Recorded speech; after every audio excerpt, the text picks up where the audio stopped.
A warm welcome to those at home. We're really excited to share a virtual space with you today. My name is Rachel Rosen, and I'm the Director of Education at the American Folk Art Museum. I'm joined also by my colleague, Persephone Allen, Manager of Adult Public Programs. So many of you are already familiar with AFAM, but for those who aren't, the American Folk Art Museum is committed to expanding the appreciation and understanding of self-taught art across time and place.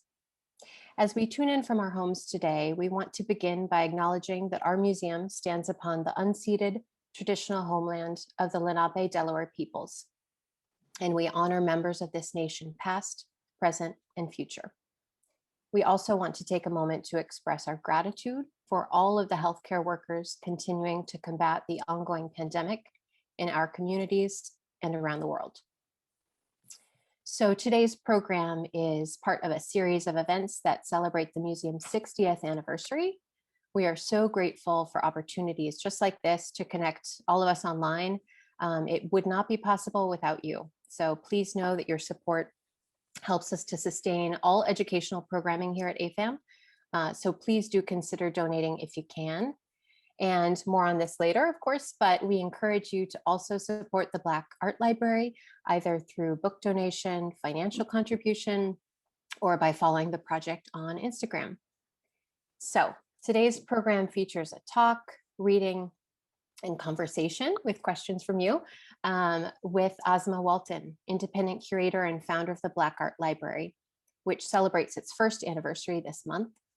The Black Art Library is a digital project to mark Black History Month and an ever-expanding collection of anthologies, art books, exhibition catalogs, and monographs on Black visual art and artists. In the future, this project will travel to become a public-facing archive and research library.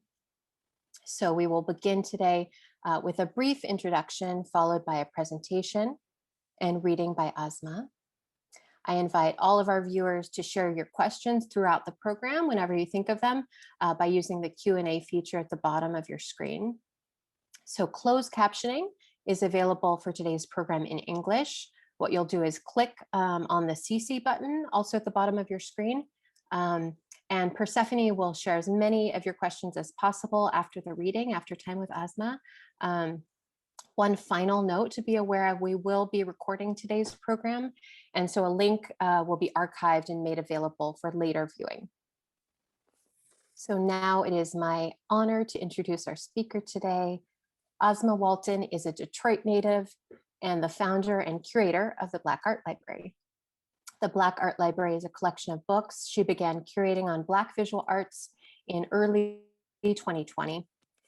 The goal is to turn this collection of books into a lending library and for it to be an educational resource for Black communities first and foremost. Asmaa holds an MA in Arts Politics from New York University and a BFA in Art Education from Michigan State University. Previously, she was the inaugural KeyBank Diversity Leadership Fellow at the Toledo Art Museum of Art and the 2019-2020 Romare Bearden Graduate Museum Fellow at the St. Louis Art Museum. Welcome, Asmaa. Thank you so much for being here. The floor is yours. Thank you guys for having me. Really excited to be here. I was really excited when you all reached out about this opportunity. I just thought it would be a really, really cool program, and I'm gonna try to keep it interesting. We're not gonna focus on too many things, for too much time. Kind of break it up a little bit so I can keep you guys' attention, because we do know that Zoom fatigue is definitely real, and I'm always being mindful of that. So first, what I wanted to do was just give a little bit of background information on Clementine Hunter. And I didn't want to go too much into her background because as we're going to read the story right here, it actually kind of goes into a lot of this information, but in a lot more of a consumable way. But I did want to give you guys a little background and show you guys a few works of art, and also kind of talk about another artist that I think directly is connected kind of in the way that they came up and the way that they have been into the art world. So we can go to the next slide. So Clementine Hunter, she was an artist that was self-taught. So she actually didn't start painting until the 1940s. And at that point, she was already a grandmother. So she discovered her love for art and painting much later in life than I think most people actually do, which is a really exciting kind of testimony as to how her art is even being displayed in museums now.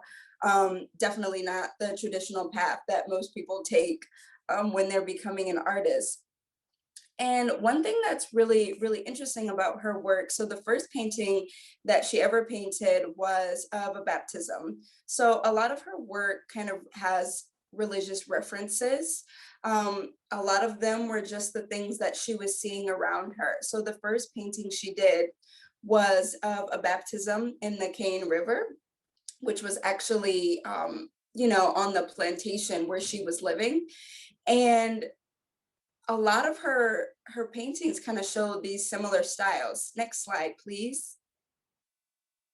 As you can see, there's of course a different painting, but the similarities and styles are there. There's the church. It kind of looks like it is, church on Sunday, or even women that might be participating in some other kind of special event. It could be Easter, it could be anything of that nature, but she really was depicting what she was seeing on a daily basis while she was working on the plantation.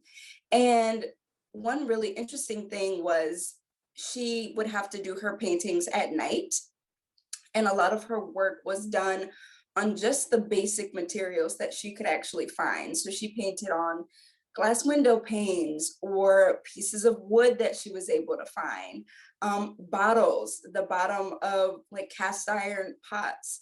She really was using whatever she had available.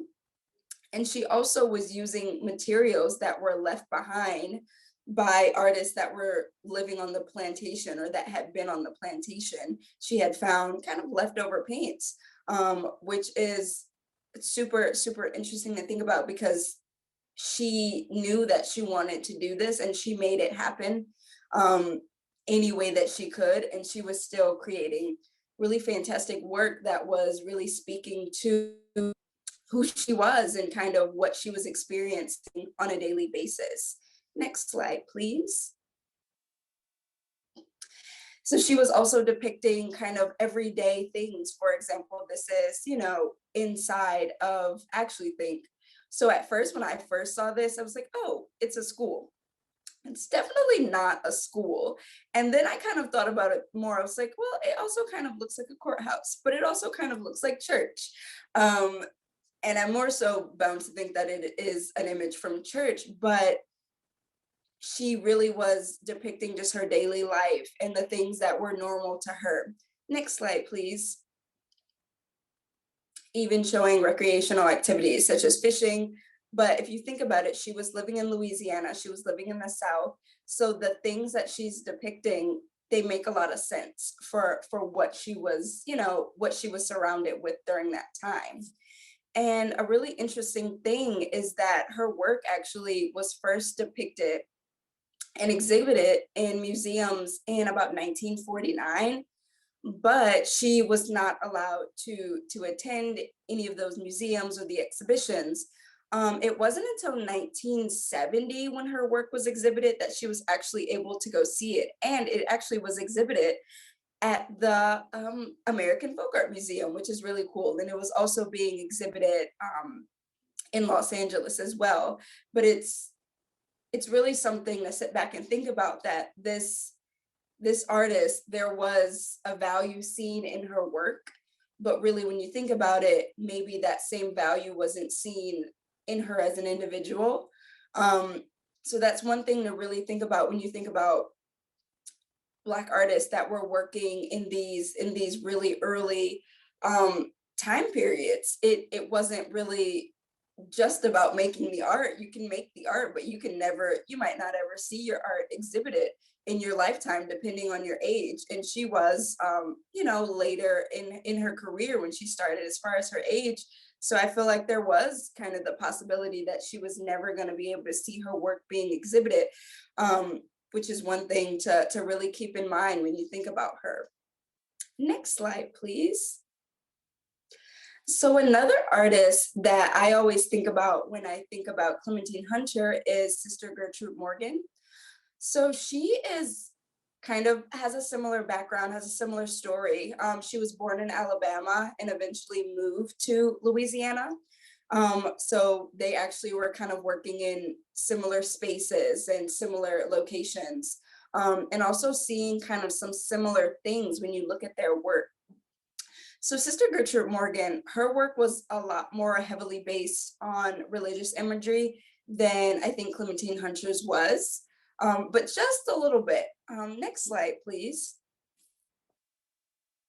So one interesting thing in her work is she actually was doing work inside of books. So she was, and I also think this speaks to the resources that she has available, but also the books that she was, doing her work inside, they also were books of a religious nature. So that really does speak to what she was doing. And really, if you look at her work, you can see some similarities kind of in the styles, in the way that they depict figures.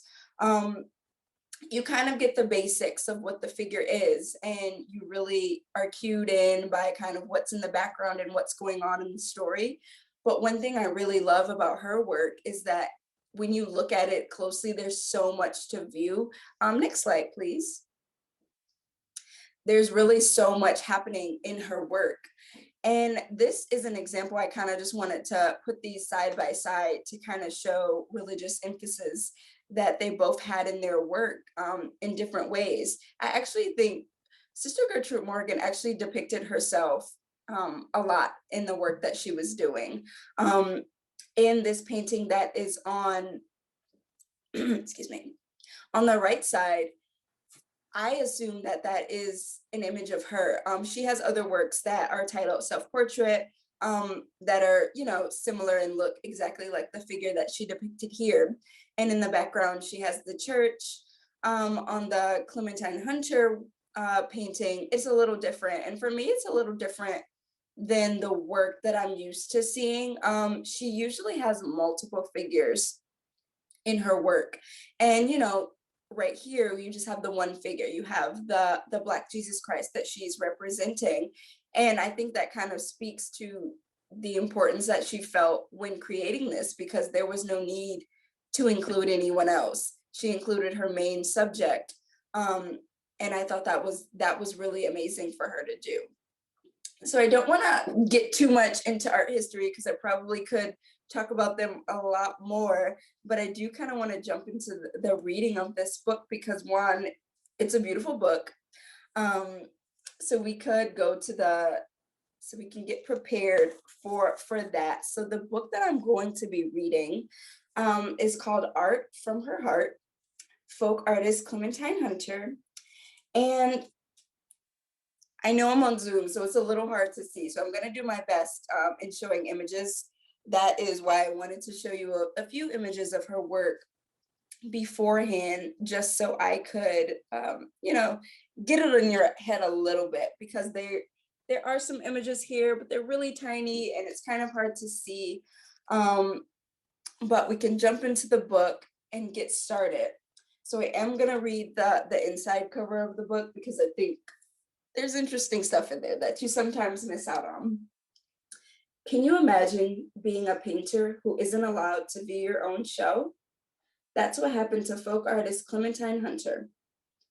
Her paintings had gone from hanging on her clothesline to hanging in museums. Yet, because of the color of her skin, a friend had to sneak her into the gallery when it was closed.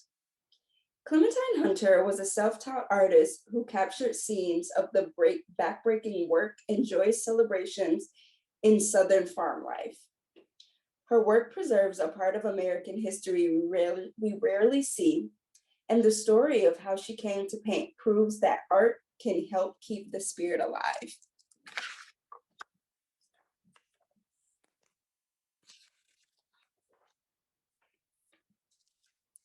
So how I'm gonna do this, I'm gonna read and then I'm gonna do my best to show you guys the images. Sometimes I try to do it this way, but it's a little difficult. So I think this will work. Clementine waited until her work in the big house was done. The twinkle of the stars filled the night sky above the Cane River. She was ready to paint, like the artist she cooked and cleaned for at the Melrose plantation.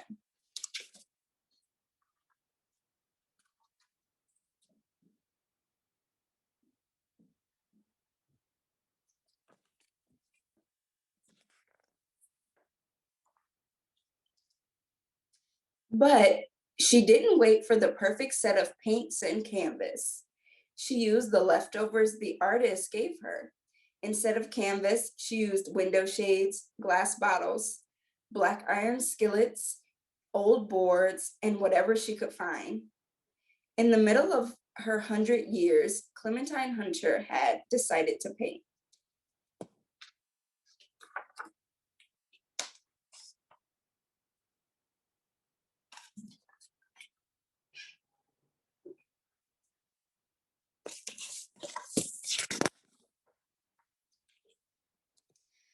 No one gave her lessons. As a girl, she had never even learned how to read or write.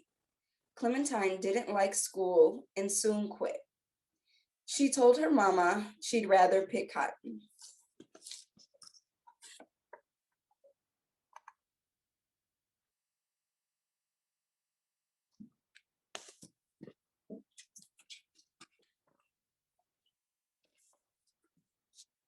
She was the oldest, but the smallest of her 6 brothers and sisters.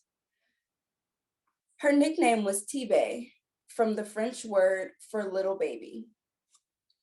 She called herself Clementine when she was old enough to pick flowers and haul them home in her cart.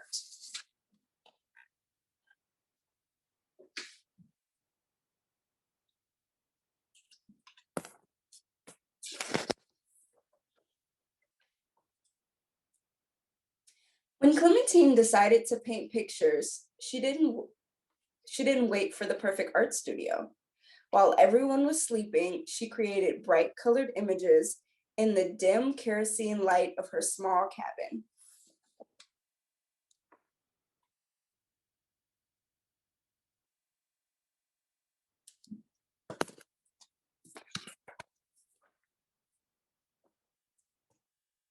She didn't wait to travel and seek inspiration in foreign lands. She drew the pictures in her memory, scenes of life on the Melrose plantation. Clementine thought back to the days of dragging a 100-pound sack of cotton down endless rows while her children sat under a tree in the field. Memories of picking pecans in the fall in the big pecan grove to make extra money.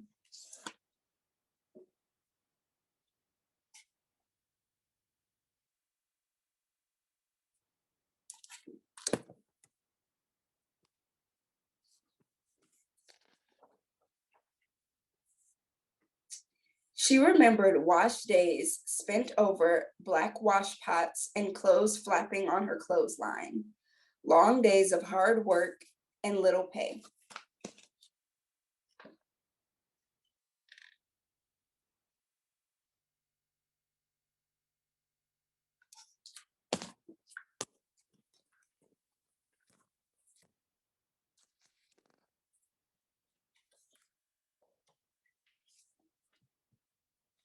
There were good times on the plantation, and Clementine recorded them also.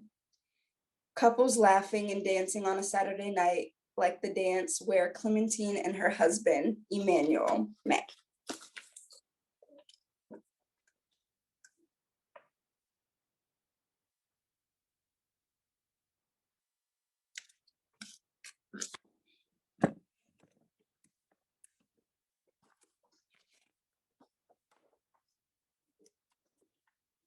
Simple joys like scattering feed to a flock of hungry chickens, fishing for catfish and breams with a cane pole on the Cane River, to cook at a fish fry. Clementine enjoyed fishing at the river with her grandson, but she always fished from the bank. She didn't like getting in the boats.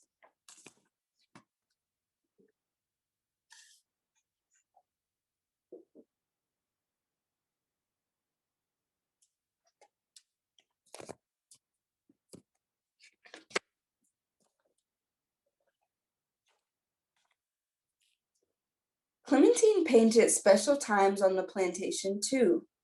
Pictures of a couple on their wedding day, graduates waiting in line for their diploma, a paper that Clementine didn't receive until the end of her years, and children in white robes ready for their baptisms in the Cane River. Her grandchildren walked into the water for their baptism, happy days that Clementine loved to paint.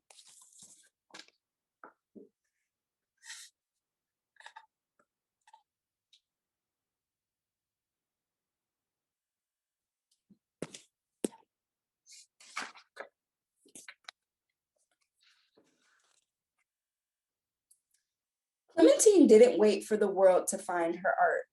She hung a sign on her gate that read, "Art exhibition, admission 25 cents. Thanks." People came to see her pictures pinned on a clothesline and bought them. Friends who recognized her talent gave her paints, paper, and brushes. They helped her find galleries that would display and sell her work.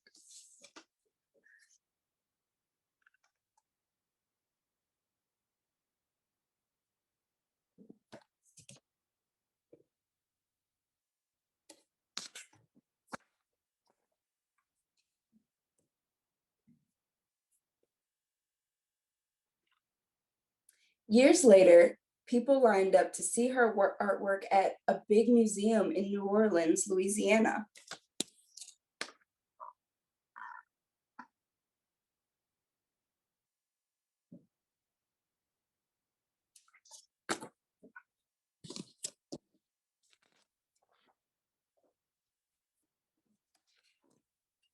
Another gallery proudly displayed her work, but refused to let her in the front door.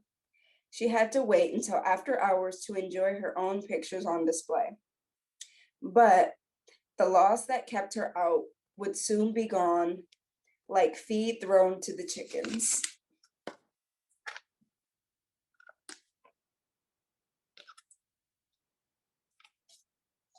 And I actually really love this page because if you look, I know it's a little hard for you guys to see, but there are illustrations of her work in frames, which is really cool.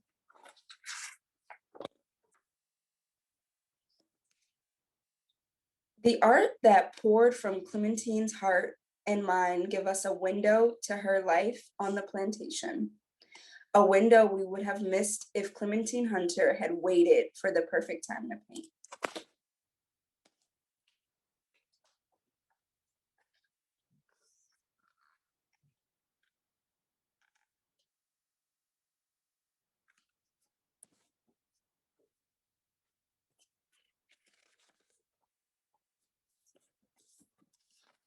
The end. So I will show you guys kind of some of the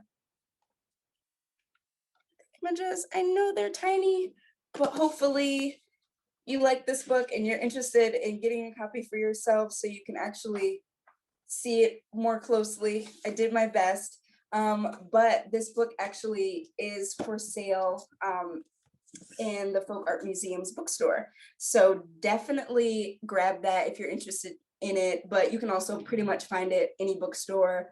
Barnes and Nobles, you probably can find it on Amazon. I think it's around, let me double check the back, but I want to say that it's around $16 to $18.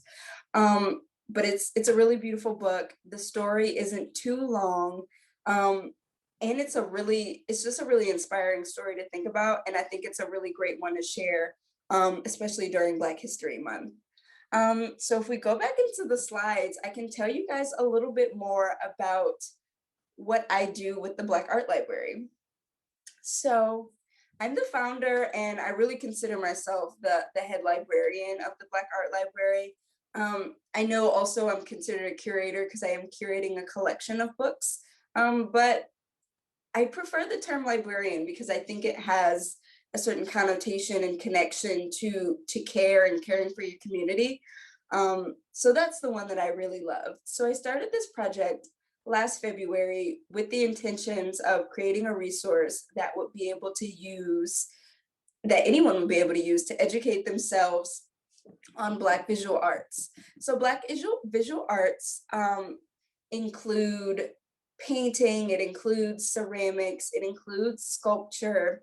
And I also consider photography in that category as well. So all of the books that I collect kind of fall into that realm. So I'm collecting exhibition catalogs, I am collecting children's books, I'm collecting art historical texts, and really everything in between. Recently, I've started to collect things outside of books just because if you know libraries have a lot of things. They have DVDs, they have CDs, they have um, so many really cool things that you don't really always see unless you request them. Um, so for this project, it really just kind of took off on its own. And I think part of that has to do with the pandemic. So I really just started to buy books and I was going to just post them on an Instagram account just so people could see what I was collecting. I really had no idea where I wanted to go with the project, but I decided it was better to just start it and figure it out as I go. And as the months passed, I started in February and the next month was March, and that's when everything completely changed. So everyone was indoors, and I think people being indoors kind of drove them to find different ways to, you know, entertain and educate themselves, especially with all of the other things that were happening really across the world at that time. So I really just, kept the Instagram account going and I started to receive a lot of support. Next slide, please. I really started to receive a lot of support, and eventually people, started to ask, like, well, do you accept donations for books? And I thought about it. I was like, I should do that. I should accept donations because for the most part, I had been buying all the books out of pocket. Art books can be super expensive. I was doing my best to find as many used as possible, but sometimes the used can be just as expensive as the original, and or a lot of the times certain catalogs that go out of publication, the prices for them skyrocket and they can be a couple $100s. There was one book I was looking at today, it costs $600 now, and it was originally probably $40 or $50. So it's a really kind of interesting thing, but it really folds into the larger conversation of keeping art books accessible, because they are really a great way for people to engage with artworks, especially if they're not able to go to a museum, if they're not able to purchase a work of art. The images that they can see in an exhibition catalog of the works, I think are just, they might not be just as good, but I think they're really close, especially when they're the only option that you have. So I think it is super detrimental when the prices of those books kind of skyrocket. And the project, it actually is not just focused on African American artists. It's actually focused on Black artists kind of across the diaspora. So I have books on British artists. I have books on Caribbean artists. I have some really interesting books that kind of span across. Of course, the collection is more heavily filled with African American artists, but I think that's more so because of my placement where I am and kind of what I know and what's kind of available to me. It's, I don't really know about all the the Black artists that might be working in Europe or in other places. It's all of this really is like a research project for myself as well, because I'm constantly learning. Next slide, please. And a few of these books, these are just books that are about other folk artists. So this is one of Gertrude Morgan's books, but also an interesting thing that I collected a few weeks back is a copy of her first CD. I actually think it was the only CD that she ended up putting out. Of course, originally, I think it was a vinyl, but she was also a singer. She was extremely dynamic. So this was one thing that I wanted to include, and I think that kind of speaks to what I'm trying to do with this. I'm really creating a wide resource and an archive with all of the little small bits and pieces that fit into Black art history. And finding things like this are super exciting to me. Next slide, please. And the same with this artist. This is Bill Traylor, who is also an artist that is carried by the Folk Art Museum.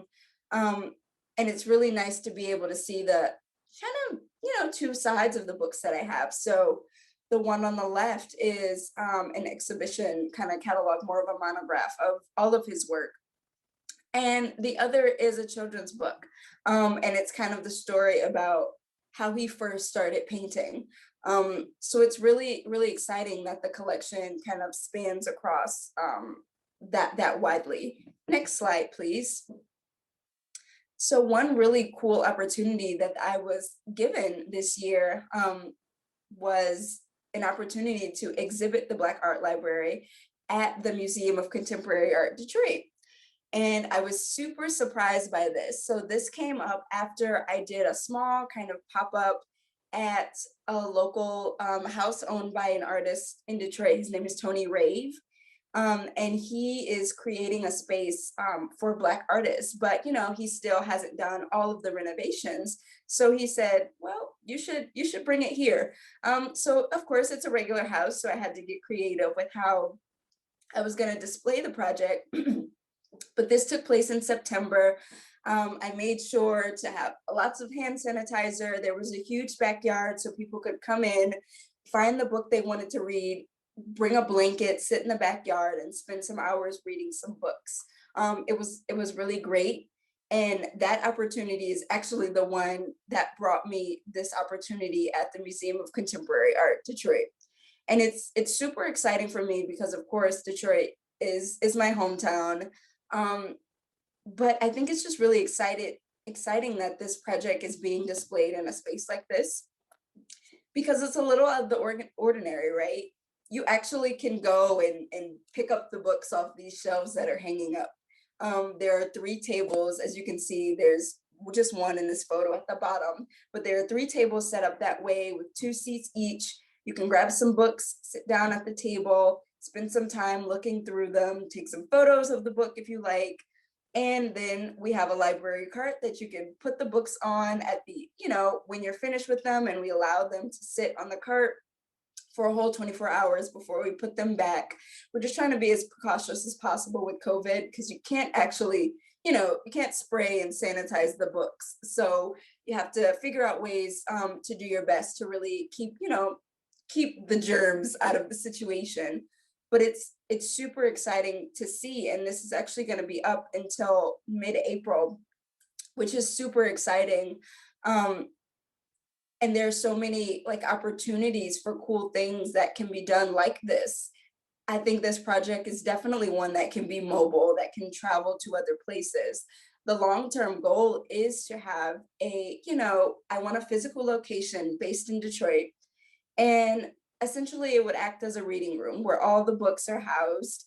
Unfortunately, it would have to act as a non-lending library just because it would be really kind of difficult facilitating, facilitating, okay, maybe that book goes out, but also if that book is lost, I might not be able to ever recover it.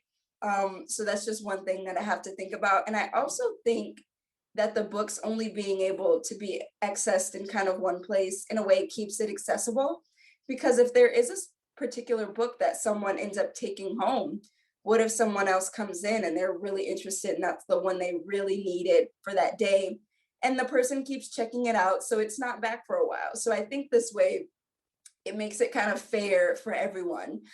You have to be in this space, but when I do have a space, I do want to have scanners and printers, everything that could be used to kind of make sure people are able to take home the resources that they need as well. But in the meantime, opportunities like this at Mocad are super exciting. Next slide, please. And this is just a little bit of what my process was like getting all the books in Mocad. I had to make sure I double checked every book to catalog them. So I did see someone ask if I had a catalog of all of the books. Yes, I do. It is not available at this moment, but if you follow the Instagram account, I will make a post and include a link when it is available. It's pretty much done, but I just have to figure out the easiest way to share it with other people. And this part was really exciting for me because I actually was able to pretty much get a final count of the books. And since then, I've probably gotten another 10 books since in those last few weeks, but I've collected 400 books for this project. So that is purchases, that is books that were donated, and that was also books that were purchased with donated funds. This summer in July, I started a GoFundMe to help me just kind of support the project so I could keep buying books. And because, you know, this is a community-based project, you know, it's not just for me, it's for everyone. So having the support of the community has been, you know, really exciting and really, you know, really beautiful for me. Because I want everyone to be able to enter this project and engage with it from some kind of angle. You don't have to be an art historian, you don't really have to even be interested in art, but I think just taking a chance and kind of seeing what it is, picking up one book and looking inside of it, you might open the book and think, all right, I don't like any of this art. I don't even think I like art. But you might have saw that one painting, you might have saw a new name from one artist that you didn't know before. And who knows what could happen with that information. One day you might be walking down the street and see a mural on the wall and think, hey, that's by fill in the blank of the name of the artist. And I think moments like that are really powerful for people. I get really excited when I go in a museum and I don't have to look at the label to find out who the artist is. It's really exciting. I'm just now starting to really get good at that. But I think it's, you know, it's an experience that everyone doesn't really think of. And I think that you have to have a PhD in art to go to museums, and you have to all of these other things, which are not true. But with this project, I'm trying to make it, you know, as accessible as possible so people aren't intimidated, so that they're, you know, interested in actually coming into this space. Next slide, please. And these are just some of the library carts. So we do have a cart set up so people can bring in book donations. And we also have an extra cart. The extra cart is where you put the books after you're finished looking at them for the day. So it's really exciting. I really like how it's set up in this space, and it reimagines kind of what, you know, what Mocad can exhibit. I think this is something really new. But it's also something you really have to think through as an institution, because now, of course, people know most of the time they go into a museum knowing that they cannot touch anything. But kind of in this exhibition, you kind of have to relearn that, because I think at first people are a little hesitant to grab a book. But it's like, no, you can grab it. I know that book is from 1940 and it's really old, but you actually can pick it up and look through it. Because if I start to get to a point where I'm like, well, all these have to be in plastic, that they can't, of course, I do have to think about conserving the books. And of course, that's super important. But for me, it's more important that people have access to these books. And if I'm keeping all of these on a specific shelf in the back that you can't actually touch or can't actually open, who is that benefiting? Nobody. So I'm really, you know, this project, I'm learning and growing as it continues to grow. And it's only been 1 year, so I'm really excited to see what ends up happening in the future. Next slide, please. And so this is just a little bit of information. If you want to follow the Black Art Library on Instagram, I included the tag, it's just Black Art Library. So you can see all of the books that I collect. You can, you know, have access to the fundraiser, and you can find out what events are happening, what talks. I actually do have another virtual talk with the Museum of Contemporary Art Detroit coming up. And if you go to their website, you actually will be able to find it and register for that as well. And also, if anyone has questions, we are going to do Q&A. But if anyone has any additional questions about donations, about the collection, or just anything else, I've included my email. It's just asmawalton@gmail.com. So feel free to reach out. So now, thank you guys for listening to me ramble for a while. I do want to hear from you guys a little bit. So I want to open everything for our Q&A.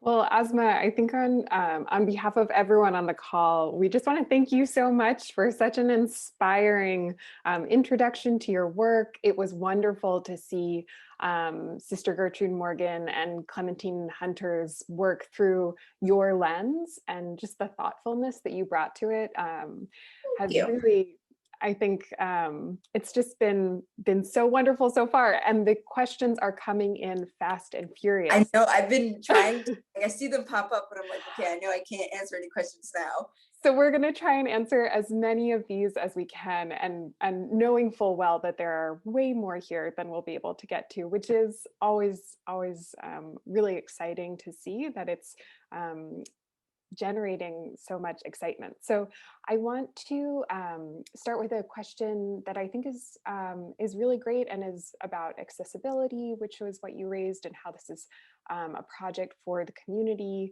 And the question is, if you see the Black Art Library being integrated into K through 12 art education curriculums, maybe starting in Detroit and growing from there. I know that you're an educator, so how you see that interfacing.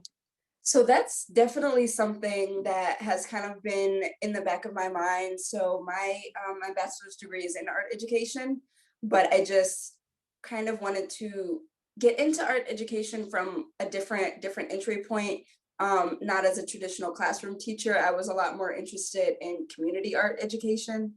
And so for this project, I definitely am super interested in being able to create curriculum that teachers will be able to use. Even if I'm just creating a list of 10 books, I can create a few lesson plans around the book. And just a little bit of information. I think it could be something that, every teacher is not going to want to integrate that into their lessons, but I think it could be really useful and exciting for the students. To have a different way to engage with art, and they might not even really be familiar um, with visual arts in that way. Detroit Public Schools does have a lot of performing arts programs. So in my middle school and high school, there was dance, there was band, there was orchestra, but it's lacking on the visual art side. So I didn't have painting, I didn't have access to ceramics. Of course, we didn't have kilns. When I got to college and found out that people in high school had kilns in their school, like my mind was blown. So I think it would kind of be a different way to kind of approach that. But I think um, you can do it by using like arts integration. I think arts integration is probably a good way to go about kind of bringing this into schools, because it's not creating specifically an art curriculum. It's figuring out how to add it to what they're already working on with their students. So that's definitely a big thing that I do want to do in the future. That's great. And I actually, so we have a lot of questions here. I did have a question for you, and that was when you were growing up, did you have access to curricula on Black artists? Did you have librarians who were introducing you to some of the artists that you're now collecting books about today? Or is that something that you really only discovered later on? So it's actually something that I discovered in my adult life. I wasn't super interested in art when I was young, which is really interesting because since I was about 4 years old, my mom has worked at the Detroit Institute of Art. So I was always in the museum, but not in the galleries. I spent a lot of time at her desk playing computer games because I was like 8. Um, and I had no interest in any of the actual art that was around me, but she always had some art books kind of around, even if I wasn't looking at them. Like exhibitions would end and there would be leftover posters. She would bring them home and have them around. So I really was always kind of seeing art, but it wasn't really kind of directly. It was really indirectly kind of impacting me, because really when I graduated from high school, I went to culinary school. I didn't like it. So I ended up going to Michigan State, and I didn't know what I wanted to major in. I really landed, I just found art education and it seemed like a good fit, and I liked it, and I kind of was good at it. So it felt good. And really even after undergrad, I didn't really start, maybe about in grad school, I started to learn about more Black artists. Of course, I was learning in undergrad about the ones that you hear about more often. But there weren't any African American art history classes. or even anything of that nature. I think we did have African art, but I don't think it wasn't contemporary. So, I might have learned about two Black artists in my contemporary art class, art history class, and everything else I've kind of learned on my own. When I got to NYU, I did learn about a few more Black artists that are like working now and currently doing really interesting work, but it really was a kind of now thing. That's why I'd never like to consider myself an expert on any of this, because I'm always, I'm learning about it every day. I'm learning about artists. I'll literally learn about an artist like on Google and then go try to see if I can find any type of book on them. I did that yesterday. An artist that I wasn't super familiar with, I was like, well, what kind of book that can I find? And I found a really good one. So it really is a learning process for me. Thank you. I think that it's really relatable, and I think there have been so many conversations around expanding the canon and expanding our understanding of whose stories are told, and your work is so important for this. And I think we're all learning with you, and really excited to be doing that. So another question related to access that came in the Q&A, and for anyone who's on the call, I just want to say again, we love questions.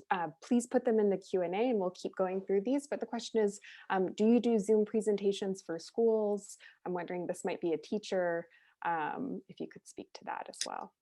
So I haven't yet, but that's probably because no one has approached me and asked. That would be something that I would love to do as a way to bring in something more interesting into the classroom, because I know it's really difficult for students doing Zoom school and doing other things. So if they're not in person, I think that would be kind of a cool thing. So that's definitely something I'm open to, but I just only haven't done it because no one has approached me about it yet. And another question here about access, and this is, have you considered digitizing some of the resources that you have so that they're more accessible online for people who aren't able to visit the library in person? I don't know if that gets into some copyright issues, but I think it's a really interesting idea. So in a perfect world, I would be able to digitize like the entire collection and have it on the Black Art Library. It doesn't have a website yet, but that is something that is on the list for things in 2021. But even as I like started to think through that, I was like, there would be so many issues with copyright, because it's not only the book, but you're showing those books have works of art inside of them. So I just feel like it would be a super, super kind of difficult project. One thing that I am interested in doing though is kind of pulling together the digitized versions of some of these books that already kind of exist online, because some of them do already exist. Some of these books are digitized in public places where people can look at them themselves. There's one book that I bought not too long ago, but a few minutes after I was looking through it, I checked because I wanted my mom to see the book, and I found a completely digitized version of it. So those are out there. So I think for me, probably the easiest way to do that would just be able to pull all those resources together, which still would be a really huge project, and something that would take a while. But I think it's better than nothing. That kind of thing. Like, I can't have everything, but I can have as much that's already out there. And maybe, I can figure out how to do that in the future. But that's definitely something that I know is super important, just because everyone is spread out everywhere. There are people, not just in the United States, there are people elsewhere that are interested in some of these books, and some of these books are really hard to find. And that is kind of one of the things I'm always trying to find, the ones that are really rare that I know the average person can't afford to buy it out of pocket. Some of them, I think I haven't spent $200 on one book yet, but I've definitely spent close to that on one book. And the average person can't do that. I'm able to do that because I've had really wonderful people supporting me. So if I am able to get copies of all those rare books, and be able to put them in one place, people can access them, but it's even better if they are digitized and online. So fingers crossed that maybe I'll be able to figure out a way to do that. Thank you.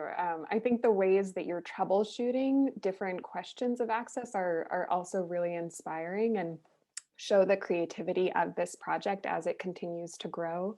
And I love this question and this comment. Thank you for this wonderful talk. Is there a particular book in your collection that is special to you? So I actually always say this book. So I'm actually going to mention a new book that I got. Well, I'm going to say both. So the first book in my collection I don't know, it's kind of my favorite book, but it's my favorite book because it's the first book that I actually purchased for the library. When I started the library, I had about 7 books, and I think 5 of them were from my personal collection that I just kind of shifted over to a different pile. But the first book that I actually purchased, it was Buford Delaney's retrospective, which took place at the Studio Museum in Harlem, and I think it was from 1970. I found it on Abe Books for $50, which I thought is a really amazing price for that, and it's pretty much like brand new. So that's one I'm always super excited about. All of his works are illustrated in color. So it's really, really beautiful. But another book that just came yesterday that I'm really excited about is called The Lost Zoo. So this book is so technically it says it's by Christopher Catt in County Cullen. Christopher Catt isn't a person, obviously, it's a cat. It's County Cullen's cat, and he kind of used that as a pin name for this book because it is more tailored to children because it is a poem. It's a poem book, but the illustrations are by a Black artist, and his name is Charles Seabird. So I could not find any books on his work at all, like none at all. So I was like, well, this is kind of close. Like this, at least people can see some of his art. And it's a really cool book. So I can just show you a little bit. They're all just really, really cool illustrations of animals. And the book is really about all of the animals that didn't make it onto Noah's Ark. So it's a really, really cool book. So this book is from 1940. It's a first edition. This is definitely the oldest book that I think I have in the library, and I was really excited to get it. So this is one of my current faves. Thank you. It's really wonderful. I feel like also just to see these books, the materiality of the book, those illustrations, it's very transporting. Something that I'm seeing frequently is questions about volunteers. I know that you're mostly doing this project by yourself. Of course, in its iteration at Mocad, there are curators there, but there's a lot of interest in volunteers today. So are there ways that you might be working with volunteers in the future? Is that something that that you see for the project? Definitely, most definitely. I was actually, I had kind of been getting that question here and there kind of throughout the year. And I was approached by one person. She's actually an art student at Wayne State, which is here in Detroit. And she asked me, like, were you interested in a volunteer? And at the time, I didn't really have anything. I said yes, but I don't have anything for you to do right now.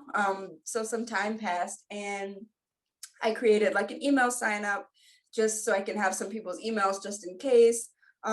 So what I asked her to do was I bought like little notes. So I asked her to just write little thank you notes to mail them to all the people, which she did. But we found out that, so they were like this big, like little cards, and there's a size limit on things that you can send in the mail. So a lot of them didn't end up making them to their destinations, unfortunately, and I didn't even end up bothering to send them out a second time because I knew it would be the same thing. So probably half of the people got theirs, but that was one way that I was able to utilize a volunteer.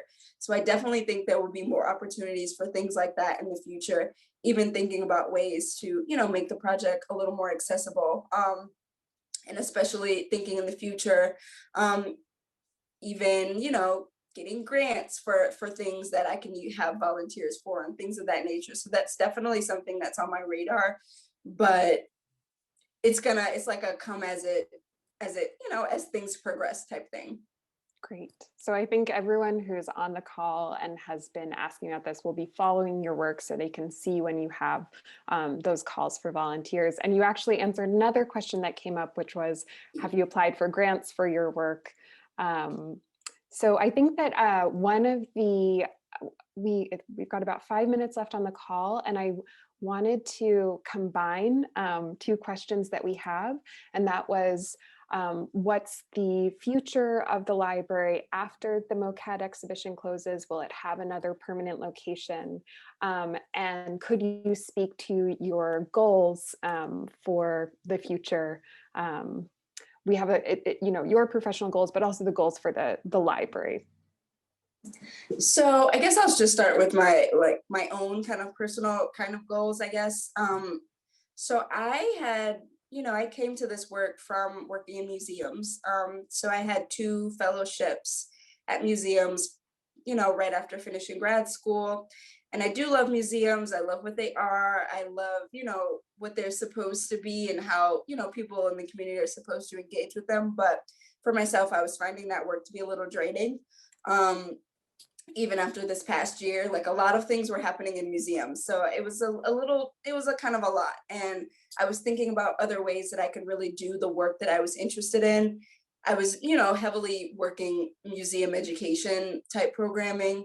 But I figured that I could kind of combine my interests, and that's really what I want to continue doing. I want to be able to, some things I'm doing is being able to curate book lists for different types of institutions, working with special projects. So that's something I want to keep doing for myself as well, but also being able to use that as a way to leverage the work that I'm doing for the Black Art Library and continue to grow that network as well. So kind of really my big personal goal is just to figure out a way to be able to sustain the work that I'm doing, the way that I'm doing it, because I'm not working full time right now. I decided to take a little break so I could work on the library, and it'd be nice to figure out how I could keep that up. And as far as the library, really the main goal, well, it's 2 questions. So the first question is after Mocad. So Mocad closes towards the end of April, and right now there's no specific thing that's next lined up, but I am working on a few kind of partnerships throughout organizations in the city of Detroit. So it's very possible that another opportunity could come up. I'm also super open to this project being exhibited in other places. Maybe it goes to Chicago, maybe it's in Ohio, as some other type of space. I'm really open to that as well. And I think that would be something that would be fantastic.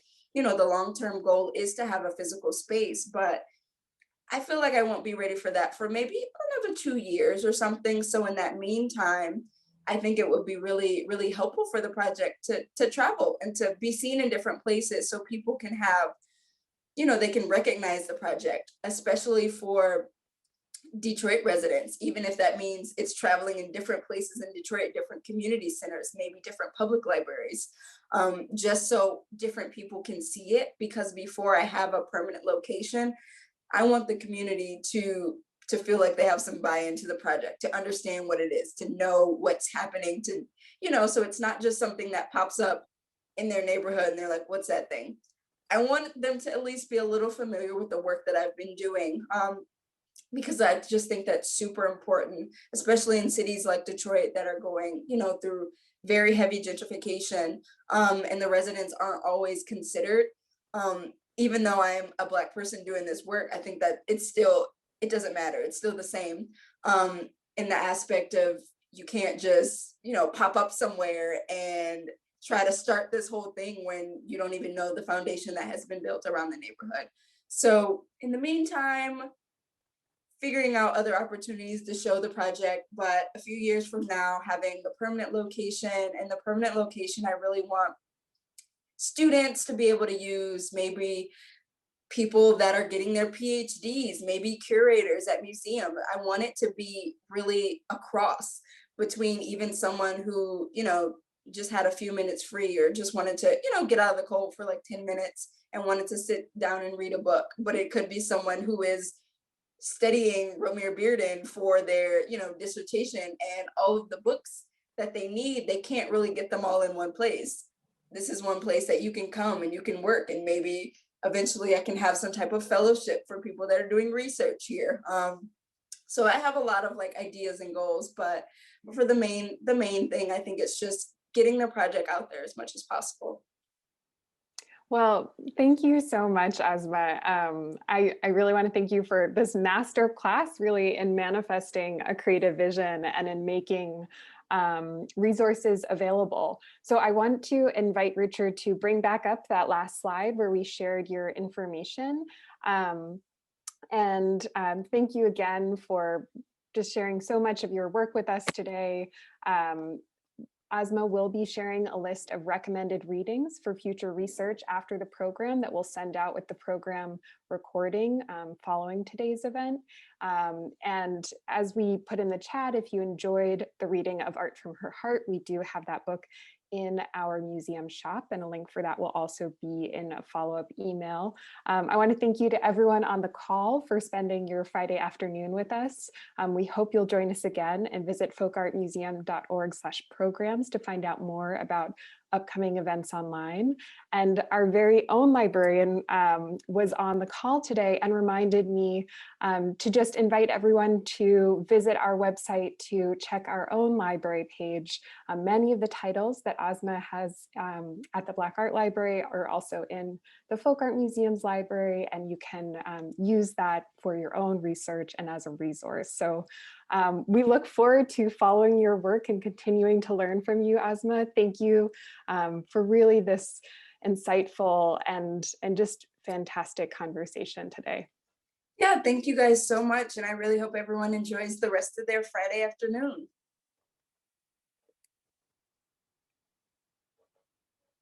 Bye, everyone. Be well.